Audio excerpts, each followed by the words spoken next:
አድዋ ማለት ለኦሮሞ ምን እንደሆነ ጣሊያን ጋዜጠኞችን መጠየቅ ነው። የኛ ሀገሮችን ተዋቸው። እኔ ፕራውድ ነው የምሆነው በቀድሞ አያቶቼ። ምክንያቱም ጀግንነትን አውርሶናል። እኛ ደግሞ ከነሱ የወረስነውን ጀግንነት ለልጆቻችን ለልጅ ልጆቻችን እናወርሳለን ማለት ነው። ኦቨርላፕ የሚሆነው ብዙ ጊዜ መሬት ብቻ አይደለም፣ ጀግንነትም ኦቨርላፕ ይሆናል። ብዙ ጊዜ ኦሮሞ የጀግንነቱ ቦታ እንጂ ሚዲያ ቦታ አታገኙም። የአሁኑ ትውልድ ግን የጀግንነቱን ቦታ የሚዲያውን ቦታ መገኘት አለበት ማለት ነው። ምክንያቱም ለቀማተኞች እድል መሰጠት የለበትም። አድዋ ማለት ለኔ ገበየው ጉርሙ ነው። አድዋ ማለት ለኔ ሀብቴ አባመላ ነው። ጣሊያን ማለት የጣሊያን ቀባሪ ገረሱ ዱኪ ነው። የጣሊያን ቀባሪ በላይ ዘለቀ ቂልጡ ነው። ሪቂቻ ረጋዋ ማርቂቻ አድዋ ጉዳይ ኢሳ ፍንፍኔ ጅሩ ለምኒዮ ሴና ደብሰስ ለፍቲ ሴና እንጂ ጅሩ ይላል። ሰው ታሪክን ቢያዛባም ታሪክ የተሰራበት ቦታ ግን አይዛባም ይላል።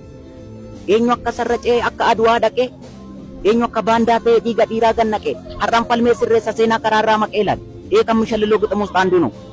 እቺ ኢትዮጵያ የምትባል ሀገር በኦሮሞ አጥንት የቆመች በኦሮሞ ደም የተጣፈች ናት። ለማንም አሳልፎ መስጠት የለበት። ዊነር ነኝ ብሎ ማሰብ አለበት። ያገባኛል ብሎ ማሰብ አለበት። ቴንክ ዩ